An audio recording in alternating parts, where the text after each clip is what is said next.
Bismillahirrahmanirrahim. Assalamualaikum warahmatullahi wabarakatuh. Innal hamdalillah nahmaduhu wa nasta'inuhu wa nastaghfiruh wa na'udzu billahi min shururi anfusina wa min sayyiati a'malina may yahdihillahu fala mudilla lahu wa may yudlil fala hadiya lahu. Asyhadu an la ilaha illallah wa la syarika lahu wa asyhadu anna Muhammadan abduhu wa rasuluh la nabiyya wa la rasula ba'da. Rabbi israh li sadri wa yassir li amri wahlul 'uqdatam min lisani yafqahu qawli. Alhamdulillah, senang sekali pagi hari ini di pertemuan ketiga kita bertemu dengan suasana yang baru, ya, dengan suasana yang sedikit berbeda dengan judul yang saya siapkan adalah apa judulnya itu? Ya, ntar dulu. Nggak tahu ini materi ini mau dibawa kemana, lihat aja, nikmati saja, berproses ya. Mudah-mudahan yang kelihatannya kerasa berat materinya, tapi setelah kita ngobrol-ngobrol nggak terasa, oh ternyata ringan juga ya. Dan mudah-mudahan keberkahan ilmunya dapat untuk kita semuanya. Kenapa teman-teman sekalian saya katakan demikian? Karena Allah ngasih nikmat kepada kita itu banyak sekali. Salah satunya ketika Allah menghendaki kebaikan pada seseorang, pada jenengan, semuanya yang ada di sini. Salah satu tanda Allah sayang sama kita itu disampaikan oleh Rasulullah dalam sebuah hadis. Mayuridillahu bihi khairan yufaqqahu fiddin. Ya, barang siapa yang Allah kehendaki kebaikan, Allah nggak ngasih gajinya naik dulu. Allah nggak ngasih hartanya nambah dulu. Tapi yang Allah kasih apa kira-kira? Yaitu pemahaman ilmu agama. Jadi kalau seandainya dari pertemuan ini jenengan dapat ilmu agama, berarti sebenarnya Allah itu sayang sama kita. Mau nggak disayang sama Allah? Wow, kenapa? Karena Allah yang menciptakan kita. Makanya Rasul menegaskan, "Mayyuridillahu bihi khairan yufaqqahu fiddin." Barang siapa yang Allah kehendaki kebaikan pada dirinya, siapapun Anda, apapun profesi Anda, usianya berapapun, maka Allah akan memberikan pengetahuan agama. Yang di mana pengetahuan itu bisa mengantarkan kita untuk menuju surganya Allah Subhanahu wa taala. Kenapa? Karena Rasul juga menyampaikan barang siapa yang keluar dari rumah, udah persiapan mandi pagi sebelumnya sarapan ya, sudah diniatkan dari rumah. Ini ada pertemuan ya, Grand Corporation mengundang, mewajibkan bahkan pertemuan. Dan ini pertemuan yang ketiga, sudah susah-susah ya, dingin dan lain sebagainya. Setiap langkah itu dihitung pahala ya, dan setiap langkah insya Allah dihitung untuk menggugurkan dosa-dosa kita. Mudah-mudahan keberkahan ilmu pada pertemuan ini kita bisa dapatkan. Sudah siap mengikuti ini, forum ini? Oke. Saya minta biar nggak ngantuk, boleh relax sebentar. Oke. Hadap kanan. Gerak. Hadap kanan. Duduk. Duduk aja. Hadap kanan. Ya. Kanannya jenengan, bukan kanannya saya. Kanannya jenengan. Oke. Yuk. Biar segar. Yang laki-laki hanya untuk laki-laki, yang perempuan nggak boleh sama laki-laki. Harus terpisah ya. Baik. Pegang bundanya. Pegang bundanya. Agak lebih dekat, agak lebih dekat, agak lebih dekat. Yuk. Agak lebih dekat. Yuk. Agak pegang bundanya, pegang bundanya. Oke. Hitungan 1, 2, 3. Silakan dipijat. Berikan pijakan yang terbaik. Dipijat pelan-pelan ya. Biar temennya nggak ngantuk. Biar temennya nggak ngantuk. Oke. Genggam tangannya, genggam. Pukulkan ke punggung pelan-pelan. Oke. Pukul punggungnya biar ngantuk. Punggung, jangan kepala ya. Punggung ya, punggung. Oke, diiris, dipotong, dipotong, dipotong, dipotong, dipotong, dipotong sampai merasa nyaman yang depan. Silakan ditanya yang depan. Enak nggak gitu? Oh, enak. Oke, stop. Balik kanan, gerak. Gantian ya. Gantian. Oke, yuk pegang gunanya. 1, 2, 3, yuk dipijat dulu. Jempolnya dimainkan. Keempat jarinya dimainkan. Oke, pindah, genggam. Genggam. Genggam dulu, genggam dulu. Kanan kiri, oke. Potong-potong. Silakan dipotong-potong. Oke, giliran. Silakan ditanya. Enak nggak? Enak. Oke, stop. Berikan aplaus buat kita semuanya. Ya. Gimana? Pijetan teman kerja panjenengan enak apa enggak? Enakan mana sama yang di rumah? Enakan di rumah. Ya udah pulang. Soalnya nggak nyala, Mas. Sudah, dikencingin dikit. Oke. Oke, terima kasih. Sudah lebih segar? Ya, mudah-mudahan lebih segar, lebih bersemangat lagi, ya. Sehingga nanti kita bisa mengikuti materi dengan judul yang terpilih, ya. Ini ada yang sudah mengikuti selama 3 pertemuan? Oh, coba angkat tangan. 3 pertemuan. Oke, mantap. Turunkan. Yang 2 pertemuan. Oke, turunkan. Yang 1 pertemuan. Oh, masih yang 1 pertemuan. Ya, nggak apa-apa ya. Karena sebelumnya mungkin ada acara Mas ya, ada kendala. Oh, sakit. Ya, sekarang sudah sehat? Alhamdulillah. Baik. Kali ini kita akan mencoba untuk melanjutkan materi kita dengan judul yang terpilih. Oke, baik. Semuanya fokus ke depan. Semoga ilmunya dapat ya. Baik, kenapa saya kasih judul materi ini yang terpilih berbeda dengan 2 materi sebelumnya? Ada yang ingat nggak? Materi pertama apa judul? Waduh, memutuskan setia itu kayaknya ingat banget melekat gitu ya. Ya. Tapi konteksnya lain lah ya. Kemarin ada 3 kesetiaan ya, setia dalam iman, setia dalam ibadah, setia dalam muamalah. Kemudian judul yang kemarin, Al-Quwah Ar-Ruhiyah. Jadi kalau seandainya kita sudah dekat dengan Allah, merasa nyaman dengan Allah, ya insya Allah semua usaha yang kita lakukan ini insya Allah dibantu sama Allah ya. Kalau kesulitan dibuka-buka pintu kesulitannya dan diberikan kemudahan oleh Allah. Dan yang sekarang adalah yang terpilih. Kenapa gambarnya saya ngambil kira-kira daun apa itu? Teh. Benar nggak? Kalau seandainya orang yang sedang memanen teh itu milih-milih, betul? Biasanya dengan kualitas yang terbaik atau biasa-biasa yang dipilih? Yang terbaik ada di mana biasanya? Wow. Tapi nggak usah ngomongin merek. Nggak usah ngomongin merek, betul. Makanya saya kasih judul yang terpilih. Oke, next. Lanjut, Mas. Oke, kita lanjutkan kepada slide berikutnya karena pointernya kemarin macet. Kemungkinan, sip, baterainya mati. Sekarang saya mau tanya kepada panjenengan. Asus ROG. ROG ini singkatan ternyata. Dari apa? Oke, Republic of Gamer. Seri G703 dengan spesifikasi Intel Core i7 RAM 32 GB. Kira-kira harganya berapa itu? Berapa? 20 juta. Pada waktu awal saya cek ini ya, harganya di beberapa situs ya, ternyata next harganya ya itu kurang lebih next lanjut. Nah, 60 juta ya. Itu kisaran awal itu. Ya.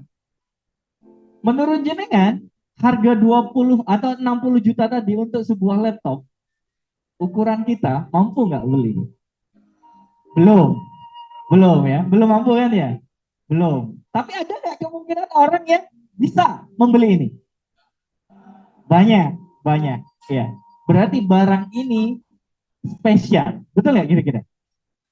Spesial ini, ya. Bagi yang suka game, enteng banget kalau untuk digunakan untuk game.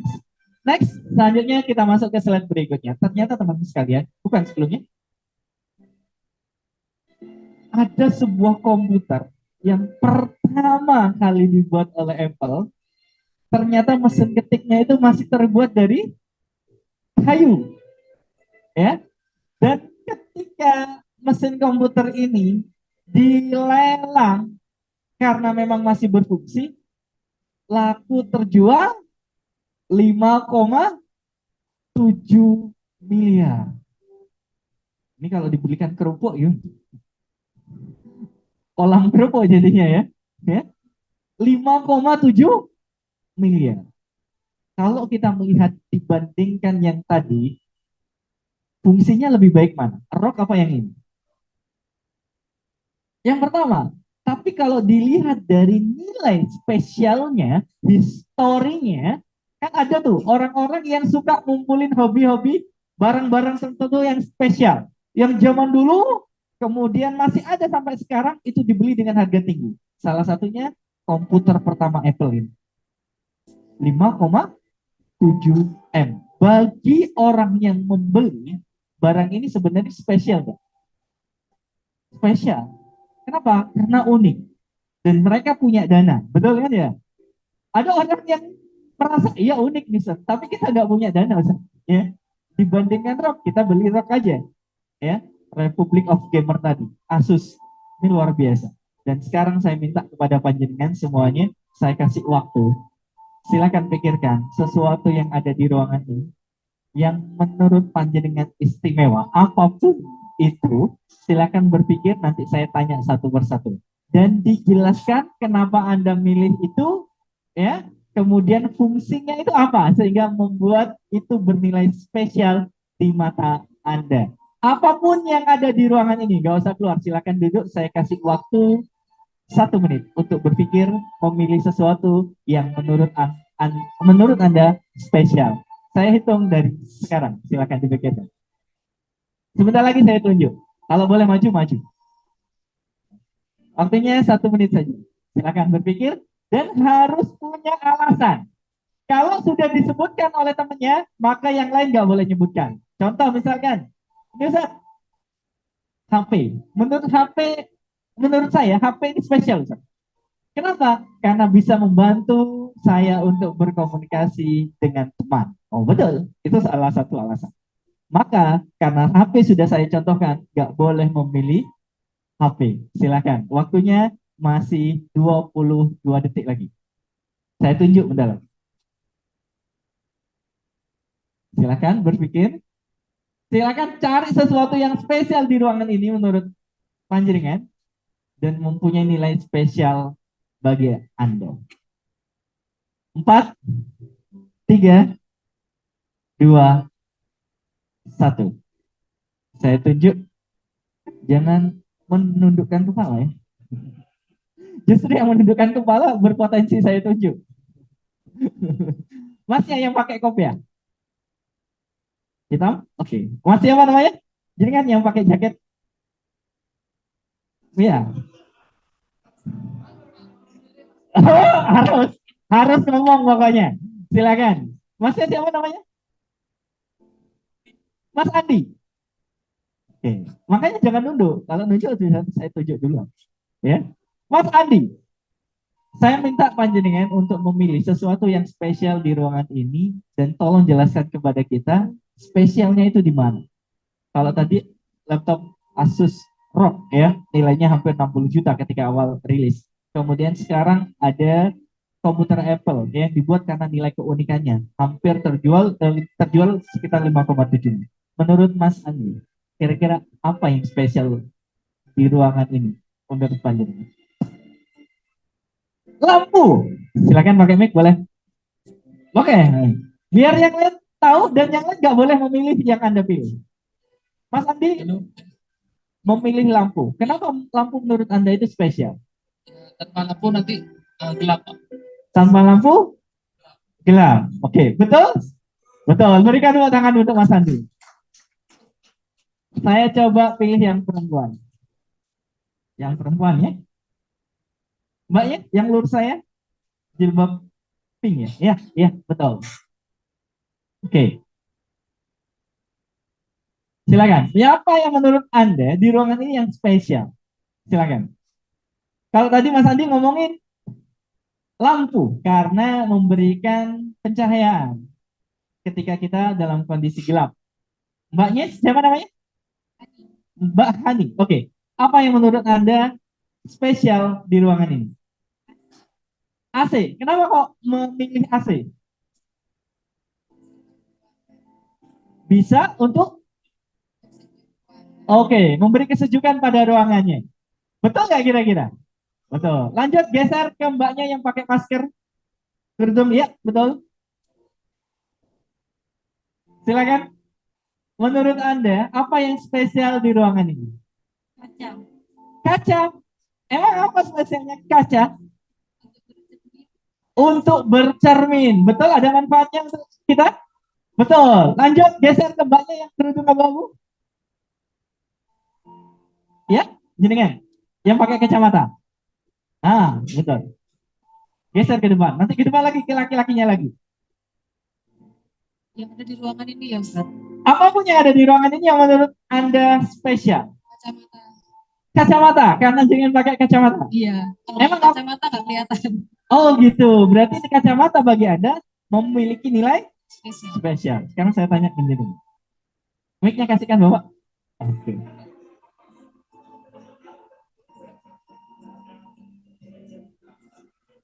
Bapak. Ah, ini kelas aja. Nah.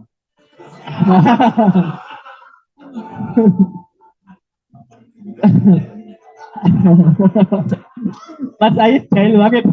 Oke, Bapak siapa namanya? Pak Rosid. Pak Rashid. Apa yang menurut Anda spesial di ruangan? Figura. Figura. Oh. Emang apa yang membuat Anda memilih figura? Spesialnya di mana? Karena klasik hidupnya. Wow.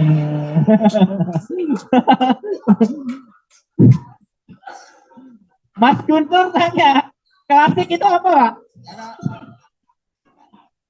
Keinginan hidup itu bikin klasik kayak figura. Oh. Jadi Bapak memilih figura karena klasik. Dan hidup itu kalau bisa klasik seperti figura. Wow. Luar biasa. Oke, saya tanya kepada yang di pintu, Mas yang pakai baju biru.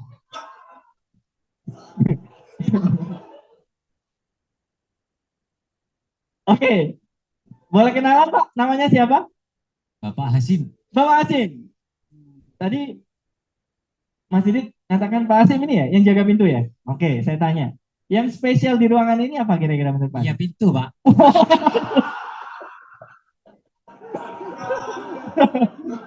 Masya Allah. Emang Pak Asim kenapa dengan pintu kok bisa spesial? Ya spesial karena kalau tidak ada pintu tidak bisa masuk. Oke, berikan aplaus buat kalian. Baik, terima kasih. Terima kasih Mas Ayus ya. Sekarang saya tanya Mas Ayusnya deh. Mas Ayus, kemarin kan nggak hadir, ya. Sekarang Mas Ayus hadir, alhamdulillah. Saya tanya ke Mas Ayus, coba tunjukkan satu hal yang spesial di ruangan ini untuk kita dan berikan alasannya. Lantai. Lantai, kenapa Mas Ayus? Kok bisa? Kalau nggak ada lantai kita digonter. Kalau tidak ada lantai, kita Pindah ke bawah. oh pindah ke bawah. Oke, baik. Sebenarnya ketika saya bertanya tentang sesuatu yang spesial kepada panjenengan semuanya, ya ada yang lebih spesial dibandingkan tadi. Tadi milih apa? Yang pertama lampu, yang kedua AC, yang ketiga kaca bercermin, yang keempat kacamata, yang kelima figura, yang keenam, yang ketujuh lantai. 7 orang berarti yang sudah jawab. Memakai yang lainnya, nanti yang lain kita tanya di sesi berikutnya aja. Sebenarnya ada sebuah hal yang spesial yang Allah tunjukkan bagi kita. Dan yang ngomong spesial ini bukan saya, bukan manusia, tapi pencipta kita. Apa itu? Next, silakan. Ya, ya ini Allah Subhanahu Wa Taala itu menyampaikan, ya, bahwa we are special. Kita itu spesial. Kok bisa Ustaz Allah menganggap manusia itu spesial? Allah menegaskan dalam Quran surat At-Tin ayat keempat bahwa kita itu punya nilai spesial dibandingkan makhluk Allah yang lainnya. Laqad khalaqnal insana fi ahsani taqwim. Sungguh, laqad ini berarti menunjukkan kesungguhan Allah Subhanahu wa taala dalam proses penciptaan manusia. Allah nggak main-main. Sampai bahkan ada orang yang meninggal karena melahirkan. Betul? Betul. Itu menunjukkan bahwa proses penciptaan manusia ini nggak main-main. Makanya Allah menyebutkan laqad, itu menunjukkan kesungguhan. Allah sungguh-sungguh di sini bahwa kami telah menciptakan manusia dalam bentuk sebaik-baiknya. Maka apa yang kita terima dari Allah ini sebenarnya adalah yang terbaik menurut Allah.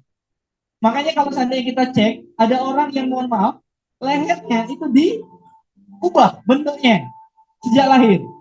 Sebagai standar apa? Kecantikan bagi orang di luar sana yang merasa cantik itu lehernya harus dikalungi mulai dari kecil sehingga ketika dewasa lehernya terus membentuk seperti diameter gelang.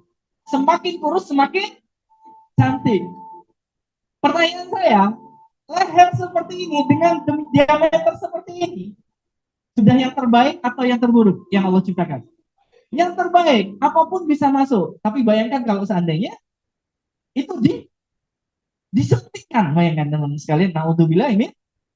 Kemudian ada yang dagunya datar-datar saja dibuat menjadi runcing, ya, biar ketika apa? Ketika di bangku jelek gitu langsung ya terlalu runcing ini. Ada hidungnya juga membandingkan. Hidungnya kalau orang Indonesia rata-rata pesek, orang luar negeri mancung. Akhirnya ada orang yang ingin hidungnya diapain? Dioperasi, ya, dioperasi. Sekarang pertanyaan saya, kalau hidungnya mancung, apakah oksigen yang masuk ke dalam tubuh kita semakin banyak? Terus ngapain dimancungin gitu? Untuk tampilan. Kalau untuk keturunan saya ragu, karena itu bukan genetik. Ya, kalau hidungnya dibuat mancung, apakah udaranya akan bertambah banyak? Enggak juga. Apakah udaranya semakin bersih? Enggak juga. Berarti sama saja kan ya? Hidung pesek atau hidung mancung. Tapi kebanyakan orang Indonesia pengen hidungnya gimana biar mancung? Operasi. Nah, sebenarnya teman-teman sekalian, Allah menciptakan apa yang ada pada tubuh kita ini adalah yang terbaik. Ya, yang terbaik. Ada orang yang pengen melihat ke belakang dan depan sekaligus. Kemudian melakukan inisiatif dengan apa? Memasang mata di belakang kepala. Justru itu akan merusak atau menambah keindahannya. Merusak, membuat orang semakin kagum atau membuat orang semakin takut. Takut. Orang mata enak di sini, malah ditaruh di belakang. Eh, nggak bisa, teman-teman sekalian. Hidung. Aduh, bapaknya ada berapa? Saya tambahin Ustaz, dua lagi Ustaz, biar semakin banyak oksigennya. Gimana? Coba bayangkan hidungnya dua kaki. Menakutkan atau mengagumkan? Menakutkan. Jadi kalau seandainya kita berpikir tentang semua penciptaan Allah kepada diri kita, we are the special. Maka sebenarnya kita itu adalah pilihan. Spesial di mata Allah. Karena menciptakannya butuh proses. Dan tidak ada manusia yang bisa menggantikan sebagaimana proses penciptaan manusia yang diciptakan oleh Allah Subhanahu wa Ta'ala.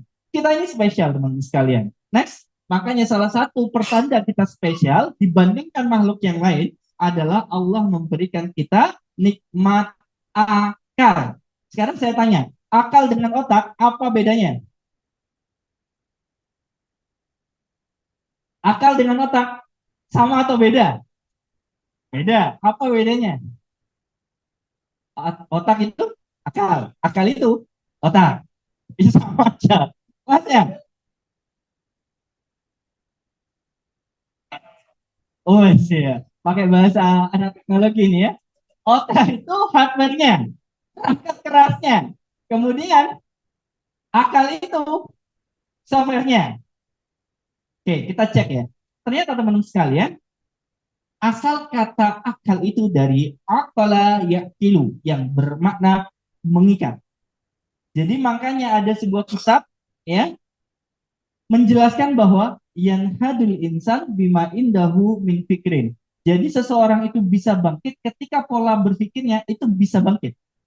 Dan orang itu akan terpuruk ketika pola berpikirnya terpuruk juga. Maka ini berkorelasi dengan maknanya mengikat perbuatan manusia untuk berada dalam sebuah kebenaran. Untuk lebih jelas akan kita ungkap. Next, Mas. Ternyata ya 4 komponen akal dan saya sepakat bahwa akal itu beda dengan otak. Akal itu apa Ustaz? Akal itu adalah proses berpikir. Ya. Jadi akal itu adalah proses berpikir. Proses berpikir itu akan terjadi ketika empat-empatnya ini ada. Yang pertama, dia punya otak. Kalau ada orang yang nggak punya otak, berarti otomatis nggak punya akal. Dia nggak bisa berpikir. Kemudian, yang kedua adalah informasi sebelumnya. Jadi otak itu tempat berpikir, Kemudian agar proses berpikir ini jalan, ada informasi yang masuk, yang dia serap. Kemudian yang ketiga, ada indera. Punya indera? Apa aja? Mata penglihatan, ya, telinga pendengaran dan sebagainya. Kemudian yang keempat ada fakta. Ketika empat komponen ini, maka terjadilah proses berpikir yang kita sebut dengan akal. Contoh, akal kita nggak main. Saya bayangkan, teman-teman sekalian, di wilayah tertentu di luar negeri, misalkan di Belanda, itu ada tempat ya di daerah tertentu, Amsterdam, ya di situ ada sebuah rumah, ya yang kuno banget. Bisa bayangkan nggak? Gimana caranya? Akan sempurna akal kita main kalau seandainya ada apa? Ada video, ada fakta, ada dokumentasinya. Itu yang disebut dengan proses berpikir. Ketika faktanya itu dilihat melalui indera, kemudian ada orang yang jelasin kepada kita melalui penjelasan yang baik, sehingga otak kita sudah mulai jalan. Dan disitulah komponen mulai terjadi, yaitu proses berpikir.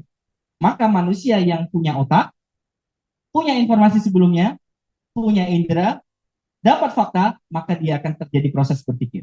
Sekarang saya tanya, ada nggak manusia yang nggak bisa berpikir? Siapa? Orang? Orang gila. Orang gila itu sebenarnya berpikir, tapi proses berpikirnya tidak sempurna. Betul? Kenapa Ustaz? Karena satu, tadi ada sesuatu yang miss dari keempat ini. Makanya makanan yang ada di sampah dimakan. Kenapa? Ada informasi sebelumnya yang tidak masuk ke dalam diri. Contoh lagi, orang sakit yang koma, bisa nggak berpikir? Apa yang kurang kira-kira? Otak dia punya, inderanya nggak main kan? Indrinya tidak berfungsi. Maka kalau kita melihat orang yang sakit, orang itu punya otak tapi belum bisa berpikir karena kesadarannya belum pulih, belum pulih. Orang meninggal punya otak nggak? Bisa berpikir nggak? Apa yang salah di empat itu? Indranya nggak berfungsi, dikasih informasi sebelumnya nggak nyaut, ya, dikasih fakta juga nggak respon. Justru kalau ngerespon kita kabur, ya, kita takut di situ. Maka orang yang sudah meninggal dia hanya punya otak tapi tidak punya akal. Maka teman-teman sekalian, ketika Allah memberikan informasi bahwa manusia itu spesial dibandingkan makhluk yang lain, karena salah satunya Allah menganugerahkan akal, proses berpikir. Next. Ternyata teman-teman sekalian, kalau kita pelajari dalam sebuah kitab, ya, Taqiyuddin An-Nabhani dalam kitab At-Tafkir menjelaskan bahwa ada proses berpikir berdasarkan level berpikir. Yang pertama, level berpikir dangkal, yang kedua berpikir mendalam, yang ketiga berpikir cemerlang. Kita kupas satu persatu. Kita termasuk yang mana kira-kira? Berpikir dangkal itu adalah hanya memindahkan fakta ke dalam otak tanpa membahas fakta-fakta yang lain. Kalau berpikir mendalam, itu adalah berpikir dengan penginderaan dan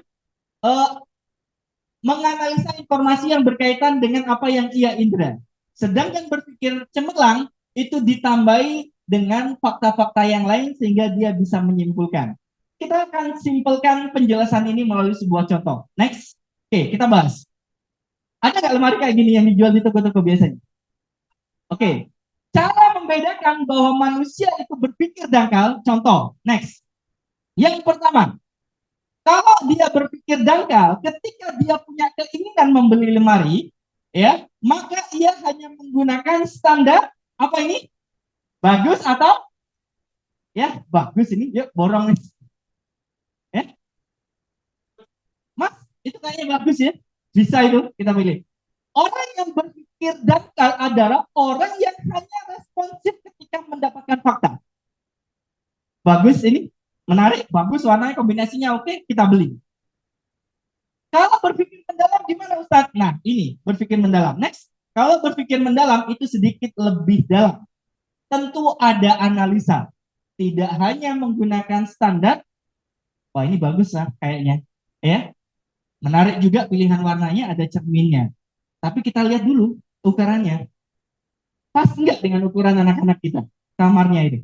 Kalau seandainya terlalu tinggi, berarti nggak cocok. Ya, kita lihat dulu bahannya dan kualitasnya. Nah, ini adalah proses berpikir mendalam. Next, yang ketiga, proses berpikir cemerlang. Apa bedanya Ustaz dengan yang mendalam? Semua fakta itu menjadi pertimbangan.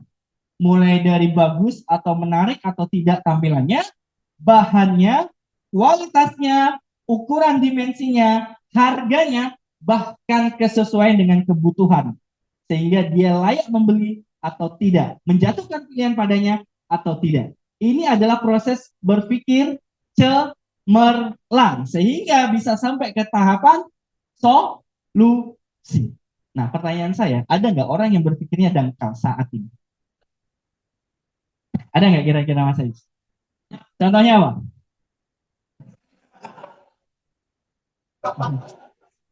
Contohnya apa kira-kira? Saya sederhanakan melalui contoh, karena kalau contoh langsung tak paham. Tapi kalau definisi gampang lah, bisa dipelajari. Ada nggak orang yang responsif hanya berdasarkan fakta aja? Ada? Contohnya apa? Coba. Itu saat beli lemari. Oh iya, pintar juga nih. Ya contohnya. Contoh yang lain. Oke, kita bahas. Contoh yang lain. Next. Nah, ini. Bro, apa itu bro? Ya, kalau gambarnya bintang bro. Ya, gas. Kok begini janjian? Orang-orang yang berpikiran dangkal adalah orang yang hanya melihat faktanya. Warnanya kayaknya bagus banget itu bro. Jarang-jarang ini kayak ini. Nah, ini adalah orang-orang yang berpikir dangkal, tidak mengaitkan dengan fakta yang lainnya. Kalau berpikir mendalam, Ustaz, dalam konteks yang sama, orang yang berpikir dangkal tentu dengan yang berpikir mendalam beda. Gimana cara membedakan, Ustaz? Dia menganalisa, umbian apa itu, minuman apa itu, jangan, ya, kita nggak tahu ini bahannya dari apa. Jangan-jangan membahayakan bagi tubuh. Jangan dulu, cari yang minuman-minuman yang lain aja, yang aman untuk kita konsumsi. Itu adalah berpikir mendalam. Jadi ngecek dulu fakta yang lainnya. Apa salah satunya? Bahannya, efeknya pada tubuh. Kemudian yang berpikir cemerlang seperti apa, Ustaz? Menurut Islam boleh nggak ini ya? Nah, itu ya.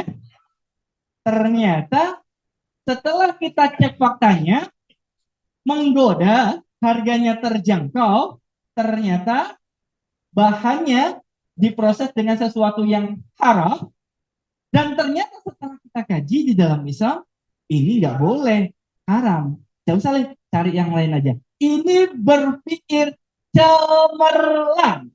Paham sudah? Next, Mas, contoh. Kalau belum paham, saya kasih pemudah lagi. Oh, bajunya ini kayaknya bagus ini. Yang depan itu kayak kita pilih itu kayaknya oke deh. Ya. Apalagi kalau seandainya kita sudah punya ayang, ya. Kita pakai di depan ayang, kayaknya tambah sayang. Orang yang berpikiran dangkal, dia hanya melihat standarnya itu dari apa? Standar bagus atau menarik. Ya. Kemudian orang yang berpikir mendalam, tunggu dulu, cek dulu bahannya. Coba cek dulu bahannya. Yang adem yang mana? Pas nggak dengan ukurannya? Itu berpikir mendalam. Orang yang berpikiran cemerlang akan sampai pada suatu kesimpulan, boleh nggak ya dipakai di luar ya? Duh, nanti kalau seandainya saya pilih yang depan, auratnya terbuka, ini bahaya nih. Kalau di depan keluarga suami, nggak apa-apa. Nah, berarti ketika orang itu sudah sampai tataran mempertimbangkan boleh tidaknya, maka sebenarnya orang itu sudah mulai tahapan berpikir paham. Nah itu, sekarang saya tanya, dari lemari, contoh kedua apa tadi? Minuman keras. Contoh ketiga, baju. Ada nggak orang yang masih berpikiran dangkal? Responsif terhadap fakta? Banyak, banyak.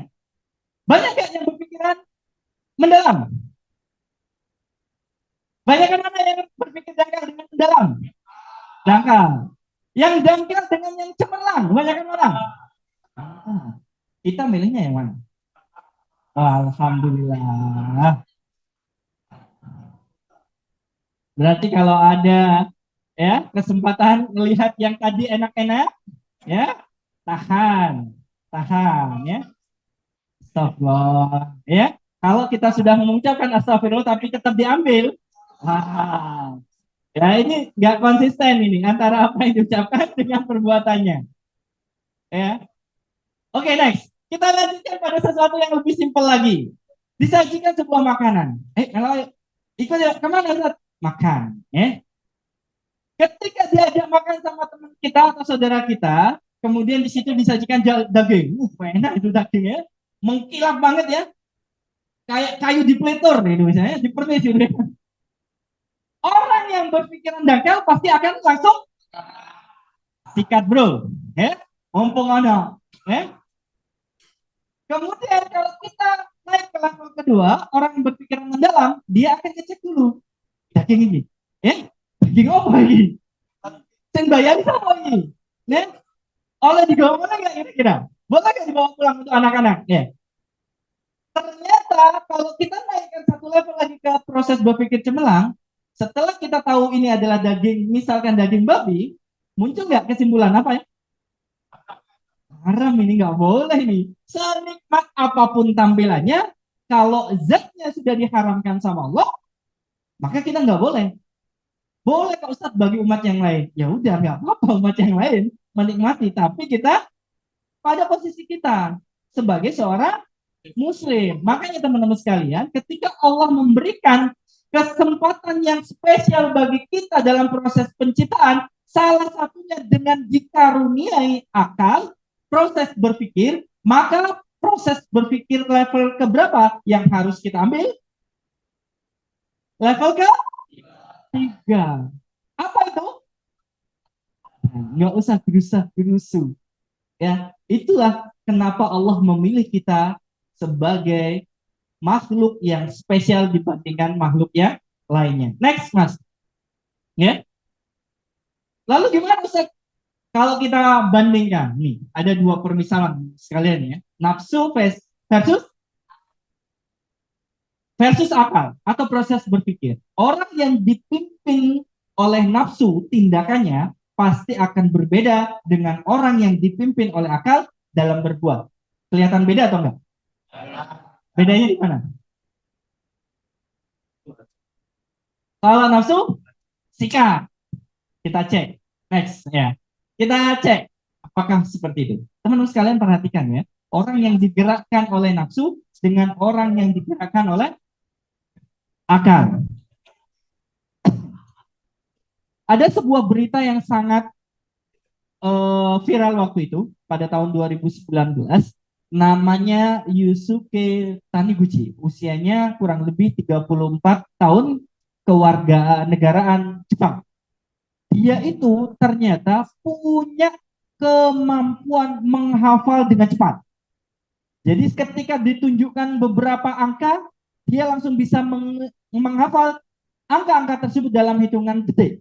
Ketika pulang ke rumah, dia masih ingat, kemudian dia mencatatnya satu persatu. Ternyata kemampuan dia berpikir itu, dia gunakan kesempatan sebagai kasir untuk membobol 1.300 orang yang memiliki kartu kredit. Jadi ketika ada orang yang belanja di tokonya, kemudian dia saksikan itu proses pembayaran, kartu kredit ada nomor serinya nggak Mas? Dia hafal, kemudian dia catat di satu persatu, dan dia punya kemampuan untuk membobol. Korbannya sudah mencapai 1.300 ya. Ternyata hasil penjualan barang-barang itu digunakan untuk sewa apartemen, membeli makan, membayar tagihan, dan lain spesifik dan yang lainnya. Bayangkan, 1.300. Sekarang saya tanya, orang ini spesial atau enggak? Spesialnya di mana? Pintar. Daya ingatnya tinggi. Next. Catat ya. Berita kedua. BBC News Indonesia menerbitkan sebuah berita seorang pria Australia itu bisa menarik uang sampai 25 miliar, bukan uangnya, dari ATM tanpa terdeteksi oleh bank. Dan menghabiskan untuk apa aja? Gelar pesta mewah dan sewa jet pribadi. Gimana ceritanya Ustaz? Secara ketidaksengajaan, dia itu menemukan sistem kelemahan perbankan pada waktu itu. Yaitu terjadi pada waktu jaringan internet mati total. Pukul 1 dini hari sampai 3 dini hari. Ketika dia mencoba untuk mentransfer beberapa uang, ya uangnya masuk tapi informasinya gagal. Tapi uangnya masuk. Dan ketika dicek ke bank, ya tidak ada transaksi yang terjadi. Padahal uangnya sudah masuk. Sehingga dia pulang, ngamati, menganalisa, ya, kemudian menyimpulkan bahwa bank punya kelemahan, yaitu ketika jaringan internet mati, sehingga dia proses transfer, ya, melalui kartu kreditnya ke tabungannya, sehingga sampai menarik uang itu 25 miliar. Dia sudah sempat lagi cek lagi setelah narik itu ke bank, apakah ada transaksi yang masuk ke rekening saya? Nggak ada, aman. Karena merasa aman, akhirnya dia menarik uang sampai 25 miliar. Bahkan kalau saya baca beritanya itu, ada yang kuliah dibayarin. Wah, enak ini. Ya, pesta diadakan di besar-besaran di rumahnya. Terjadi pada tahun 2022. Pertanyaan saya, orang ini pinter apa? Satu, dia berpikirnya kemana ini? Ya, berpikirnya kemana ini? Dangkal atau bukan? Bukan. Karena dia menganalisa. Larinya ke mendalam. Larinya ke mendalam. Kalau larinya dia ke cemerlang, dia pasti berpikir, boleh nggak ya kira-kira? Tapi dia berhenti di mendalam. Sehingga ke tahapan analisa, dia simpulkan, nah disitulah versus tadi. Nafsu dan akal. Orang yang dipimpin perbuatannya dengan nafsu, maka halal haram akan ditinggalkan. Yang penting dapat uang, dapat keuntungan, teman-teman sekalian. Next. Makanya benar atau tidak, kalau seandainya saya tanya, mereka berdua ini, orang yang tadi menghafal kartu kredit, kemudian membobolnya, kemudian yang ketiga, orang yang punya kemampuan untuk menganalisa kelemahan bank, sehingga dia bisa menarik uang sampai 25 miliar, orang itu spesial ya kira-kira? Spesial. Tapi menurut Anda, dipimpin oleh nafsu atau dipimpin oleh akal? Dipimpin oleh nafsu. Nafsunya gede. Dan bahkan ketika saya cek itu, dia ngakui ke pihak bank itu. Jadi dia itu ngakui kalau seandainya saya sudah membobol sebanyak 25 miliar. Dia ngakui. Dan ketika dia ditangkap, proses menangkapnya juga lamban. Jadi ketika dia sudah mengakui ke pihak bank bahwa dia sudah menarik uang 25 miliar, padahal dia bukan punyanya, kemudian pihak bank mengatakan, baik, tunggulah di rumah, nanti akan ada polisi yang akan menjemput Anda. Berbulan-bulan polisi nggak datang-datang sampai dia nunggu kapan polisi nangkap saya ini. Kemudian dia akhirnya meliput dirinya untuk melakukan wawancara di media sosial, ya, di media televisi. Kemudian dia nyampaikan apa adanya. Setelah itu baru polisi gerak, akhirnya ditangkap, ya. Kemudian dia menyampaikan sebuah kalimat yang menarik. Apa itu kalimatnya? Kalau di dalam diri seseorang itu terbiasa berbuat baik, sekali dia berbuat jahat menolak tubuh. Dan saya ketika sudah menikmati 25 miliar, saya mengakuinya. Tapi jangan dicoba-coba. Ya, jangan dicoba-coba. Tunggu 25 M gitu ya. Jangan dicoba-coba. Dia mengakui bahwa ketika tubuh ini sudah terbiasa berbuat baik, ketika ada satu kesempatan berbuat buruk, tubuh itu akan otomatis menolak. Kalau dipaksain berbuat, maka akan timbul gelisah. Betul nggak kira-kira? Ini orang barat yang ngomong, ya. Orang barat yang ngomong. Makanya teman-teman sekalian, next, ketika kita bandingkan orang yang dipimpin oleh nafsu dengan orang yang dipimpin oleh akal, itu pasti beda. Pasti beda. Dan kita perhatikan ayatnya ya. Kita itu kenapa kok dispesialkan oleh Allah? Karena kita yang dipilih oleh Allah. Kenapa Ustaz kok bisa dipilih sama Allah? Karena Allah menyampaikan dalam Quran surat Al-Imran ayat 110, kuntum khaira ummatin ukhrijat linnas. Anda itu, kita umat muslim adalah umat yang terbaik. Berarti tidak ada yang terbaik kecuali kita. Dan siapa yang mengklaim ini? Pencipta kita, bukan kita yang ngomong, bukan ustadz, bukan kiai, tapi Allah yang menyampaikan bahwa kuntum menunjukkan penunjukan kepada umat Islam secara menyeluruh, khaira ummatin adalah umat terbaik ukhrijat linnas, yang dilahirkan, yang berada di tengah-tengah umat manusia.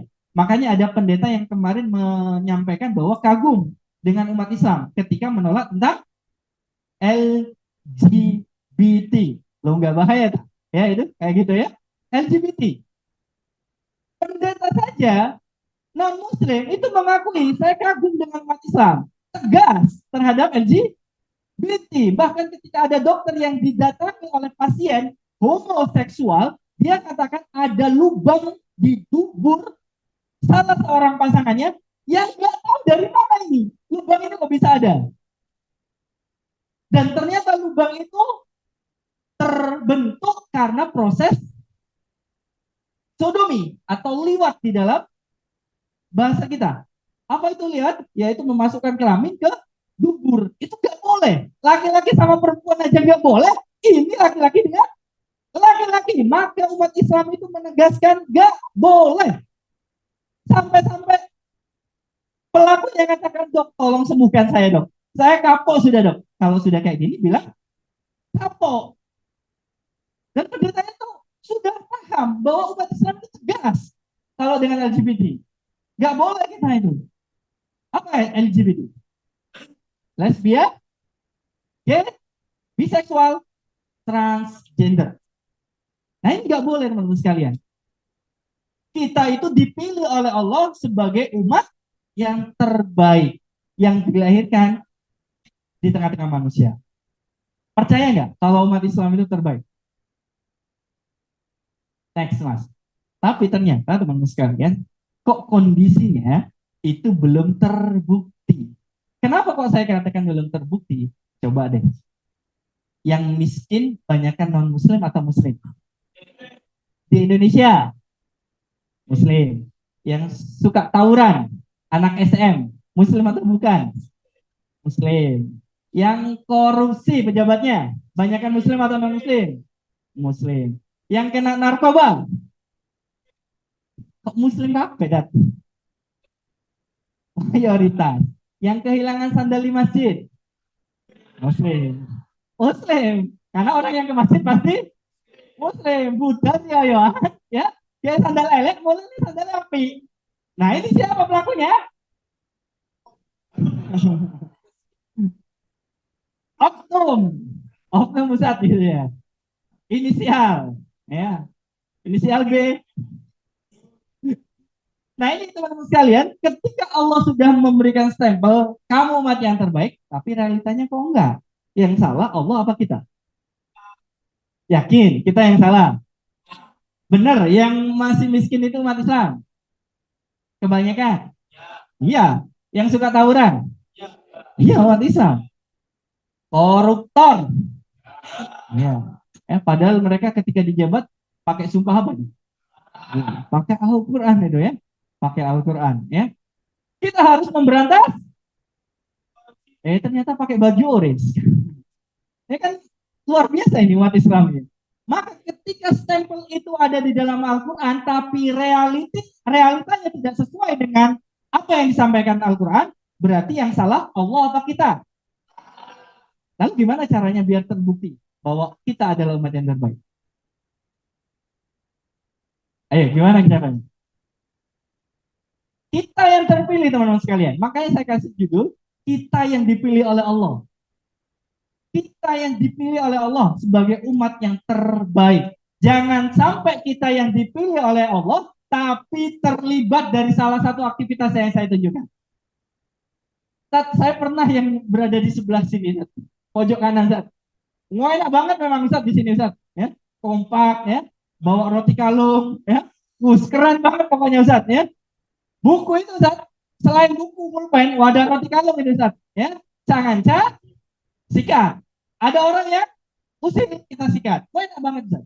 Tapi tahan dulu. Apakah umat Islam mengajarkan seperti itu? Ya. Begitu juga dengan mengambil harta orang lain. Begitu juga dengan mengkonsumsi zat-zat yang diharamkan oleh Allah. Maka sebenarnya teman-teman sekalian, betul bahwa kita yang salah. Kira-kira suatu saat terbukti nggak bahwa kita itu akan menjadi umat yang terbaik?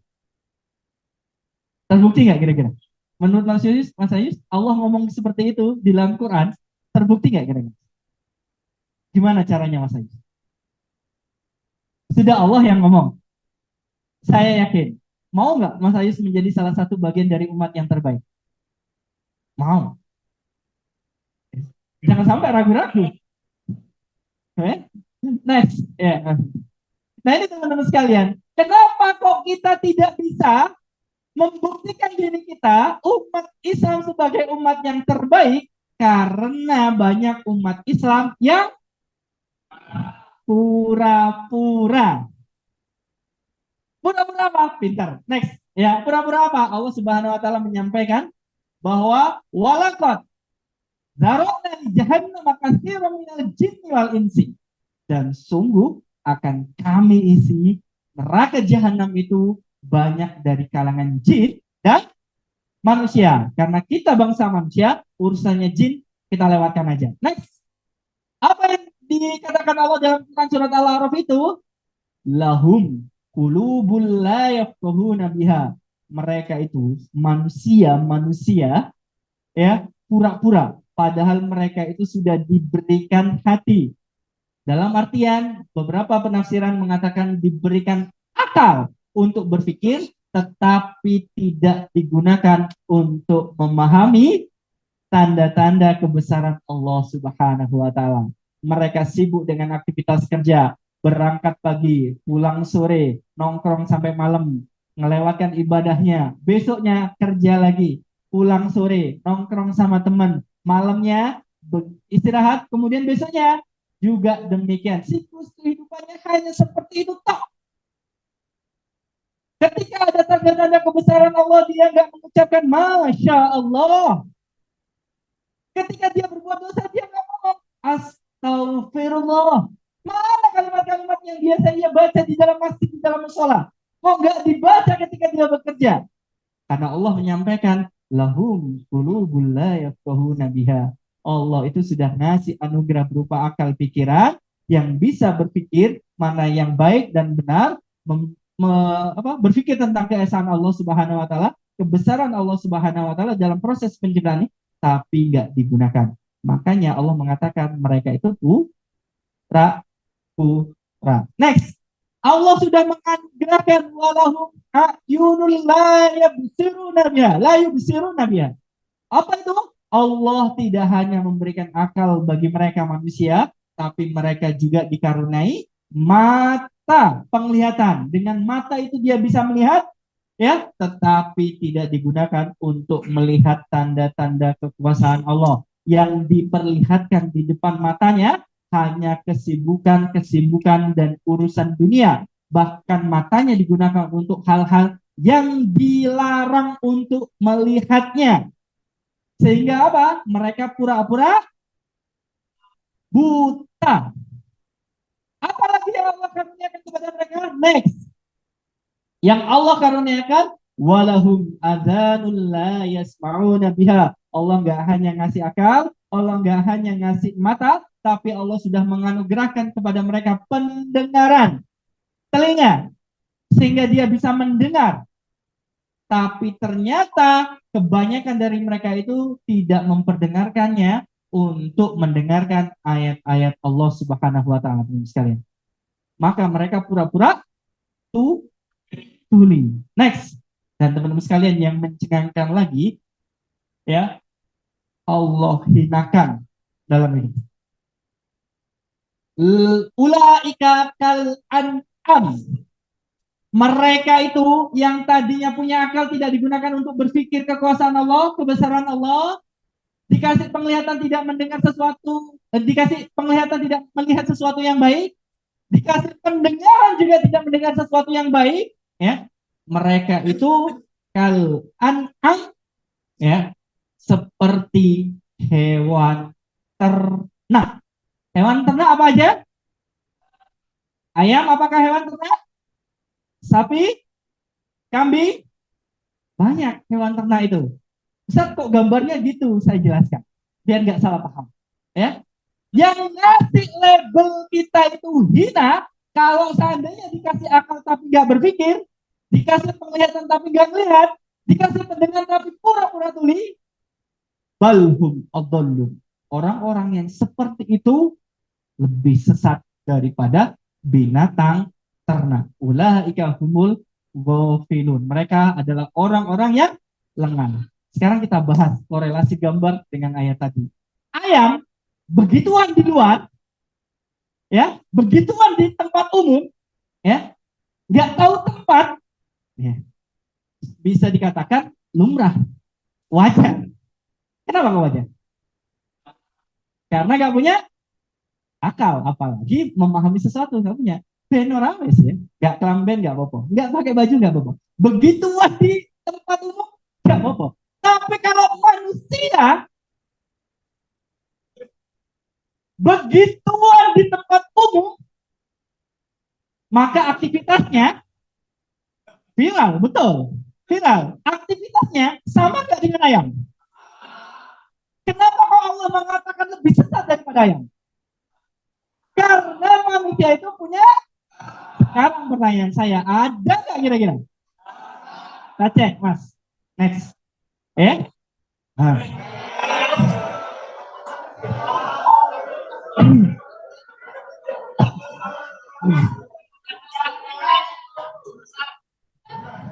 Loh, nggak bahaya, Tat. Sekarang saya tanya, korelasi dengan gambar tadi, saya tanya, ayam berbuat asusila di tempat umum, ya, salah apa benar? Benar. Wajar apa tidak? Wajar. Manusia berbuat asusila di tempat umum, wajar atau tidak? Aktivitasnya dengan ayam sama apa enggak?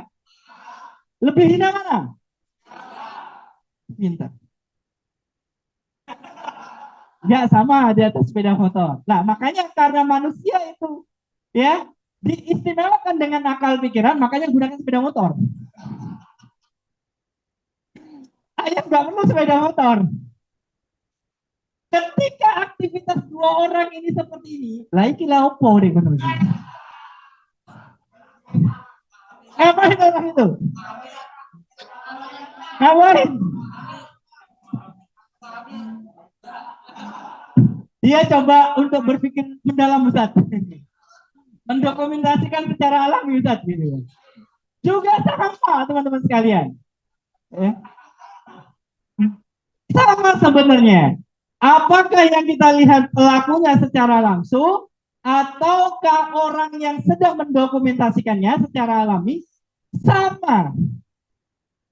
Ya, sama-sama gila. Ya. Ini yang saya katakan di dalam Quran tadi yang menyebutkan bahwa balhum adallun, kata Allah, kan kata saya, itu label dari Allah. Jadi kalau ada manusia yang berbuat asusila di tempat umum, berarti berkurang rasa malunya, bahkan hilang rasa malunya.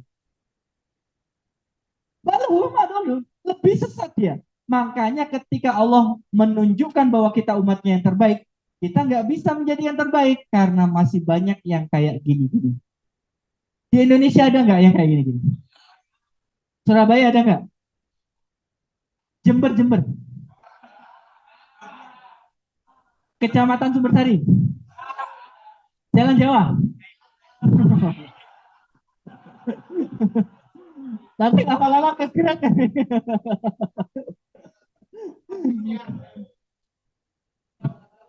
Astagfirullahaladzim. Fakta ini saya tampilkan untuk mengajak teman-teman berpikir. Yuk teman-teman, Allah itu sudah melabeli kita umat yang terbaik, tapi kok tidak terbukti? Karena mereka punya kelemahan. Apa itu? Pura-pura tidak melihat, pura-pura tidak mendengar, ya, pura-pura nggak berpikir. Semuanya mereka pura-pura sehingga mereka cuek dengan apa yang mereka lakukan di sini. Sekarang saya tanya, jujur, Fitro, ketika Anda punya kesempatan sebagai orang tua, kalau itu anak Anda, apa yang Anda lakukan? Anda sendiri, kita sendiri nggak mau anak kita terjerumus, betul? Betul. Maka kita berhadapan dengan sebuah sistem kehidupan sekuler yang memisahkan antara agama dengan kehidupan, sehingga orang cuek dengan aktivitasnya. Ini na'udzubillahi min dzalik. Kalaupun kita menjadi salah satu pelakunya dulu, jangan sampai keturunan kita melakukan hal yang sama. Betul ya? Betul. Enggak ya? Alhamdulillah. Enggak salah. Ini. Jadi sebenarnya korelasi antara judul kita yang terpilih dengan fakta yang ada, itu kadang berbanding 180 derajat. Next, Mas. Ternyata selain kayak gitu tadi, coba balik teman-teman. Itu kadang miris kita ya. 6 fakta aksi mesum di halte di daerah Senen, Jakarta. Perempuan ya melakukan perbuatan asusila dengan laki-laki, dibayar berapa itu? Dan dia cuek ketika ditegur oleh, woi, mandek sama aja mereka. Lanjut terus lanjut.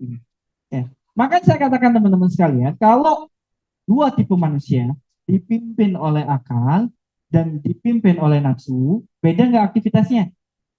Beda. Mau pilih yang mana? Dipimpin oleh akal apa nafsu? Akal. Akal itu pemimpinnya, tapi dia butuh dibimbing oleh apa? Wahyu. Jadi akal itu jangan dibiarkan, tapi dia harus dibimbing oleh wahyu. Kalau akal itu dibiarkan, maka semua ukuran akan diukur dengan logikanya. Makanya akal itu sebagai pemimpin, tapi butuh pembimbing. Apa itu? Wahyu, Al-Quran. Makanya Mas Didi mengatakan aturan hidup kita itu Al-Quran. Jadi akal itu hanya pemimpinnya. Maka akan beda sekali dengan aktivitas manusia yang dipimpin oleh nafsu. Next, Mas. Ketika ditangkap, perempuannya, inisial Mbak MA, nggak tahu kepanjangannya, inisialnya, Mbak, kenapa begituan dengan lelaki di tempat umum? Jawabannya, emang kenapa? Emang kenapa? Seakan-akan mengatakan my body, my choice. Tubuhku pilihanku. Seakan-akan begitu.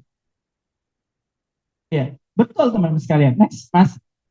Ya, aktivitasnya memang sama dengan ayam. Kan di luar ya, ayam lagi Ustaz. Iya memang. Ya, kita bayangin yang simpel aja ayam ya. Ayam ini ya. Makanya Allah menyampaikan balhum adallun. Orang yang seperti itu lebih sesat dibandingkan binatang ternak. Next. Nah, makanya teman-teman sekalian, Allah sebenarnya nurunkan wahyu itu tujuannya untuk dipakai dalam aturan kehidupan kita. Allah menyampaikan agar jangan sampai manusia yang tadi spesial itu mendekati zina. Makanya Allah menyampaikan dalam Quran surat Al-Isra ayat 32, wala taqrabuz zina innahu kana fahisyatan wa sa'a sabila. Dan jangan kalian itu mendekati, apalagi melakukan. Sesungguhnya perbuatan itu adalah perbuatan yang keji dan suatu jalan yang buruk, karena akan ada hisab dari Allah Subhanahu wa ta'ala. Next. Ustaz, kalau kita kaitkan dengan kalimat tadi, emangnya kenapa? My body kan my choice, Ustaz. Tubuhku, ya pilihanku. Orang lain, jangan cari-cari. Ya, ibu aja loh, Ustaz. Ya, tidak pernah kesehatan aku. Ayah juga gitu. Anda siapa? Betul memang. Your body is your choice. Bahwa tubuhmu itu adalah pilihanmu. Tapi ketika kita membiarkan perbuatan itu terjadi, bahkan sampai menyebar, Allah menyampaikan ya bahwa dia akan menurunkan azab sesuai dengan yang disampaikan oleh Rasulullah dalam sebuah hadis. Idza dhahara zina war riba fi qaryatin, apabila zina dan riba itu sudah menyebar di suatu kampung atau wilayah, faqad ahallu bi anfusihim azaballah, maka sesungguhnya mereka yang ada di kaum itu, baik yang berzina maupun yang mendiamkan zina, baik yang pelaku riba dan membiarkan pelaku riba, mereka telah menghalalkan azab Allah. Jadi yang pelakunya kena, orang baiknya kena juga. Makanya tugas kita itu ya benar awes ya, sing duso sana, bukan kita. Siapa bilang azabnya itu kena ke orang baik? Azabnya itu kena ke orang baik, dan kita yang memutuskan untuk menjadi baik nggak mau kena orang dosa-dosa orang ya seperti itu. Next, ya, coba bayangkan ada tumpukan uang ratusan ribu ya bergepok-gepok seperti itu. Kira-kira apa yang akan dilakukan kebanyakan orang jika melihat tumpukan uang seperti ini di tempat yang sepi? Kira-kira diapakan? Diambil atau enggak? Diambil untuk diumumkan atau diambil sendiri? Kebanyakan diumumkan untuk dikembalikan atau diambil sendiri? Rata-rata diambil sendiri. Next, ada nggak Ustaz faktanya orang-orang seperti itu? Ada. Bayangkan, melalui Detik News, pencuri kotak amal di Lamongan ini tidak ada kapoknya karena sudah tertangkap beberapa kali. Sekian kalinya masih berulang. Lihat itu tumpukan uang ini. Walaupun sebenarnya yang merahnya sedikit gitu ya. Tapi namanya uang kelihatan menggiurkan. Makanya saya katakan teman-teman sekalian, kalau kita dipimpin oleh nafsu, semua itu akan tampak indah dan nggak peduli halal atau haram. Apa bedanya terus dengan manusia? Dengan hewan. Nah, dikutip dari Liputan 6, ya, ada beberapa kucing yang tingkah lakunya itu menggemaskan.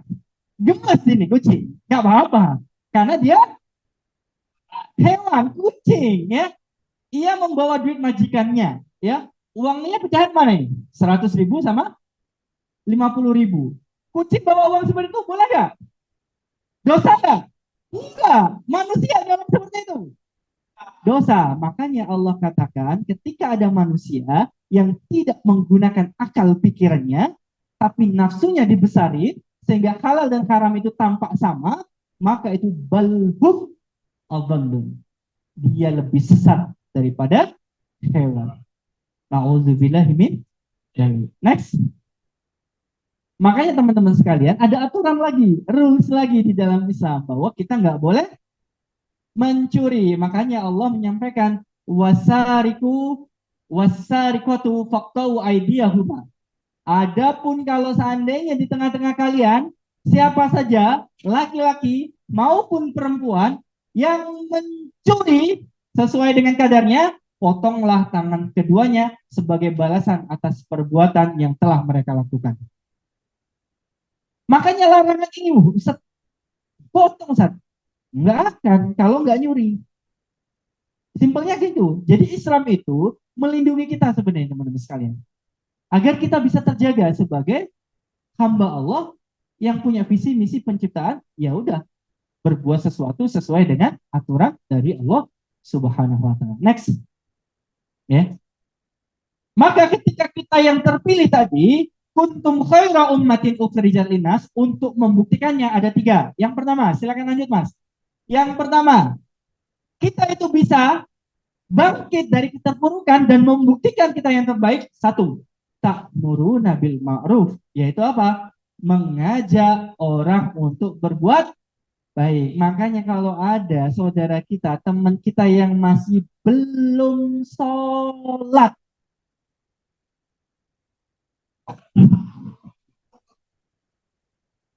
kalau ada teman kita yang sibuk kerja tapi meninggalkan sholat dan kita tahu, maka sebaiknya diam atau nasihati? Nasihati. Kalau nggak mau, berarti tugas kita selesai, urusan dia sama Allah. Tugas kita selesai. Makanya lakukan tugas kita dulu. Apa itu? Ta'muruna bil mengajak orang lain berbuat, sekalipun sholat kita itu masih belum konsisten.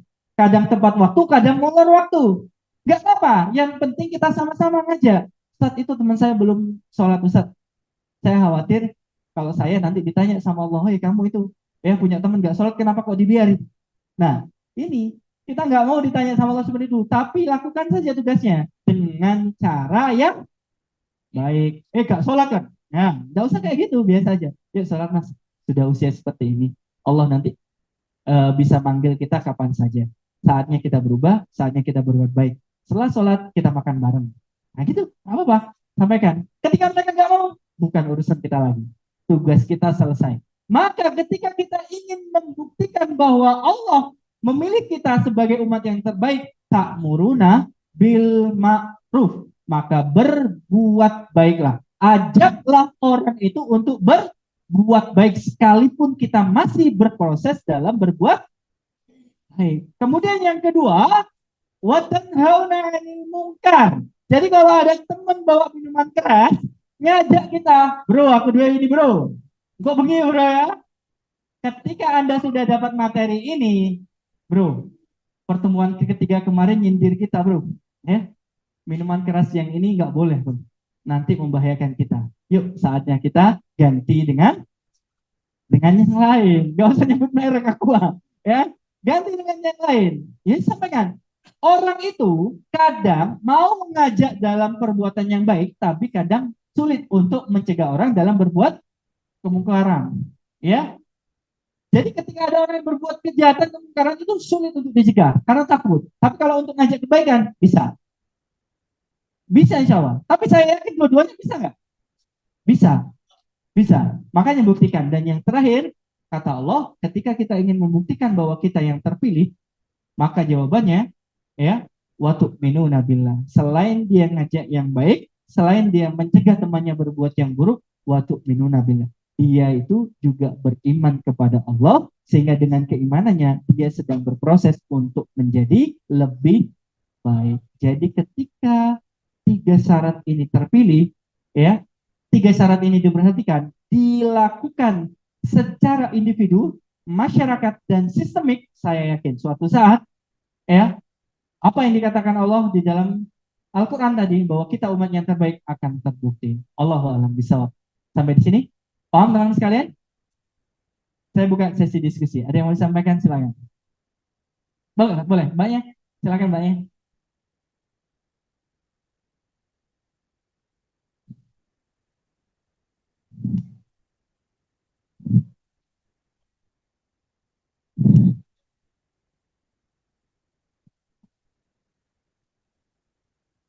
Assalamualaikum warahmatullahi wabarakatuh. Waalaikumsalam.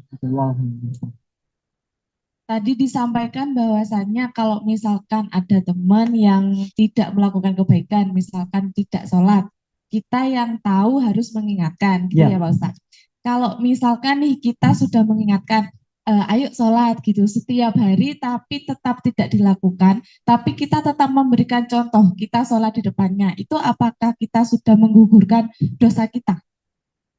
Yes, menggugurkan kewajiban kita. Ya, kewajiban kita biar tidak tertular dosanya maksudnya. Gitu.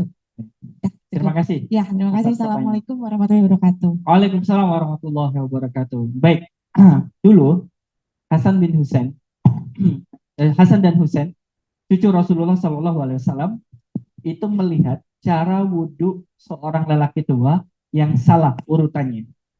Sedangkan posisinya dia itu masih kecil.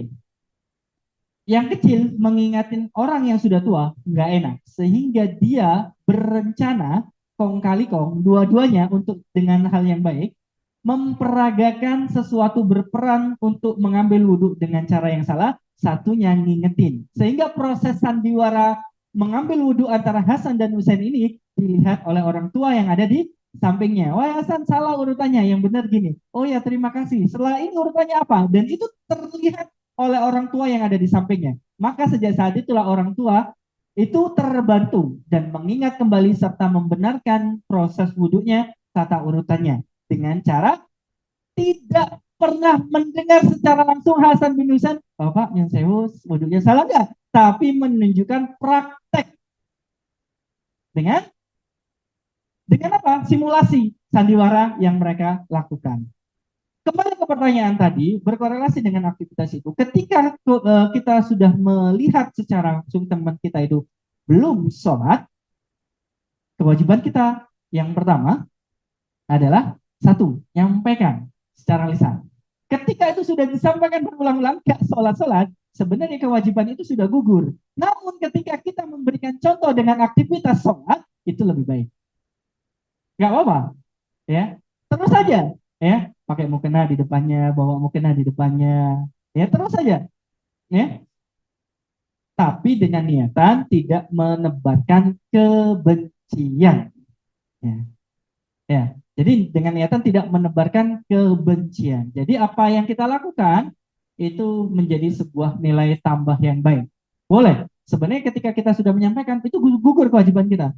Karena kewajiban kita tadi itu ta'muruna bil ma'ruf, menyampaikan yang baik. Perkara orangnya itu nggak mau, nggak apa-apa.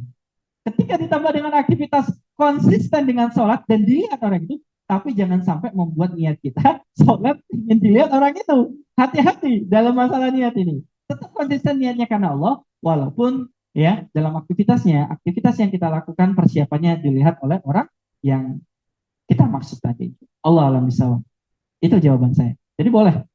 Jadi insya Allah kewajiban kita gugur dengan cara menyampaikan plus nilai tambahnya memberikan teladan yang baik. Begitu Mbaknya? Oke, sama-sama. Ada yang lain? Oke, langsung. Assalamualaikum warahmatullahi wabarakatuh. Waalaikumsalam warahmatullahi wabarakatuh. Mau tanya tentang kuntum khairu ummatin itu. Iya, betul. Ada keterangan bahwa sebelum kita lahir sudah ditulis oleh Allah dari awal kehidupan sampai mati kehidupan. Semisal contoh ada seorang pelacur, dia bekerja di luar kota dan untuk apa tujuannya untuk menghidupi kehidupan ekonomi keluarganya. Oke. Apakah Allah sudah menakdirkan keburukan itu sudah ditulis dari awal kehidupan sampai mati, atau memang Allah sudah menakdirkan keburukan, tidak ada kebaikan dalam kehidupannya? Oke. Ya, bagaimana tanggapan Ustadz seperti itu? Oke, baik. Masnya kenapa kok duduk di situ? Kok nggak di depan? Oh, telat. Berarti bisa pindah ke depan. Bisa pindah ke depan. Diam di situ bisa. Diam di situ bisa. Kok pakai jaket? Kedinginan. Maka sebenarnya ilustrasi dari pertanyaan saya itu adalah wilayah pilihan manusia. Jadi ketika Allah menuliskan semua aktivitas manusia sampai awal sampai kiamat nanti tertulis di Lauhul Mahfuz, tidak mendorong manusia itu untuk memaksa manusia berbuat sesuai dengan apa yang Allah tulis. Tapi manusia itu fa'alhamaha fujuraha wa taqwa. Manusia itu sebenarnya dikasih dua pilihan sama Allah untuk milih yang baik atau yang buruk. Sehingga apa yang tertulis itu tidak memaksa sebenarnya. Dan ini wilayahnya nanti masuk ke wilayah pembahasan kodok dan dekoder. Ya, nanti kayaknya seru bahas kodok dan dekoder ini. Tapi saya garis bawahi dulu pembahasannya bahwa yang jenengan tanyakan tadi, ketika ada seorang pelacur pergi keluar kota untuk melacurkan diri, dia mengatakan takdir. Takdir dari Allah saya jadi pelacur. Misalkan gitu ya. Ya. Kemudian ada sebuah ilustrasi bahkan ketika ada pertanyaan yang sama, orang yang tanya itu ditampar. Cepat. Kenapa kamu nampar saya? Takdir dari Allah.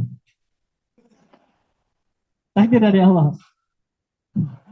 Jadi ada yang tanya kayak gitu. Ya setelah tanya, Mas, saya kan tanyanya baik-baik. Takdir dari Allah. Tertulis di Lauhul Mahfuz. Mau lagi? Iya ya? Ya, sebetulnya jawabannya. Bahwa ketika Allah menuliskan semua apa yang terjadi di dunia ini termasuk profesi, Allah ngasih akal tujuannya tadi untuk memilih. Jadi wilayah kita, wilayah Allah. Sebenarnya untuk membedakan sederhana, cukup bedakan antara pahala dan dosa. Ketika kita bisa memilih pahala, kenapa kok kita harus berbuat dosa? Dan ketika kita tahu dosa, kenapa harus mempertahankan dosa kalau masih ada pahala? Jadi apa yang kita lakukan ketika Allah menganugerahkan akal, pikiran, itu sebenarnya Allah ingin memberikan pilihan dalam hidup kita. Contoh, apa Ustadz yang tidak bisa dipilih oleh manusia? Kita lahir di Jember, nggak ada bisa. Ya Allah, coba saya reinkarnasi, kembalikan saya pengen lahir di Amerika Serikat, ya Allah. Nggak bisa. Nggak bisa. Maka wilayah Allah menciptakan kita, melahirkan kita melalui ibu kita di Jember, itu adalah wilayah Allah. Contoh lagi, Ustaz, kenapa Allah kok memberikan kita 2 mata? Kok nggak 3 aja, Ustaz? Nggak 3, Ustaz. Nggak bisa. Itu wilayah Allah. Dan nggak ada hisab di situ. Jadi sebenarnya konteksnya itu sederhana. Ada hisab atau tidak di situ. Jadi kalau seandainya ada hisab, ada perhitungan konsekuensi dari setiap perbuatan, maka itu wilayahnya kita. Dan jika tidak ada hisab, maka wilayahnya Allah. Udah, jangan sibuk ngurusin wilayahnya Allah. Tapi uruslah wilayah kita. Wilayah kita apa, Ustaz? Memilih kehidupan yang layak untuk kita, termasuk profesi kita. Berarti kesimpulannya, Ustaz, untuk pekerjaan sebagai pelacur itu bukan takdir. Bukan, itu pilihan. Itu bukan takdir, tapi pilihan. Tapi kalau dia dilahirkan sebagai seorang perempuan, itu takdir. Dia nggak dihisap. Kenapa kok kamu lahir jadi perempuan? Tanya. Tapi Allah akan menghisap. Kenapa kamu memilih pekerjaan menjadi pelacur? Allah akan tanya. Jadi konteksnya, kalau masuk wilayah Allah, biarkan Allah yang bekerja. Tapi kalau masuk wilayah kita, Allah akan memberikan hisap pada pilihan-pilihan hidup yang kita pilih. Allah alam bisa. Sampai di sini? Masuk Mas ya? Jadi pelacur itu bukan takdir, tapi pilihan. Dan setiap pilihan tadi itu ada konsekuensi hisap di belakangnya. Makanya dengan ilustrasi ada orang yang tanya, kemudian ditampar karena itu takdir, itu sebenarnya sudah menggambarkan. Itu sudah menjawab, secara sederhana sudah menjawab. Ya, dia aja nggak diterima. Nggak terima kalau seandainya ditampar itu takdir. Bukan, tidak. Ini usilnya teman itu bukan. Nah, makanya di situ konteksnya membedakan antara hisab dengan tidak. Kalau hisab berarti itu ada pilihan. Kalau tidak, berarti tidak ada kesempatan manusia memilih. Salah satunya ketika Allah menakdirkan kita jadi laki-laki atau perempuan, nggak akan pernah ada hisab.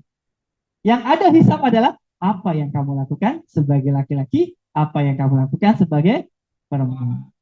Paham sampai sini? Paham. Nanti kalau seandainya tidak memahami itu, kita akan kaji lebih detail lanjut. Ada kesempatan berikutnya. Soalnya nanti akan berdalih, Ustaz, kenapa kamu nggak jadi koruptor? Sudah ditakdirkan sama Allah.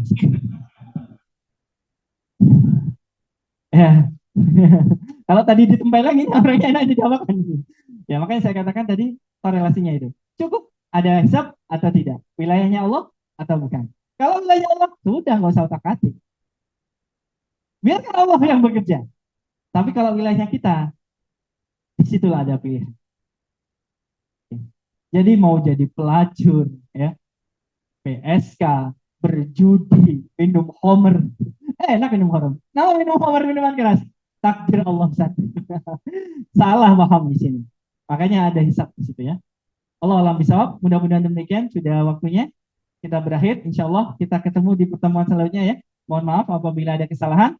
Kita tutup ya dengan bacaan hamdalah. Alhamdulillahirobbilalamin. Nanti ditutup oleh Mas Didit. Allah alam bisawab. Kurang lebihnya mohon maaf. Kita ketemu insya Allah pertemuan-pertemuan berikutnya. Assalamualaikum warahmatullahi wabarakatuh.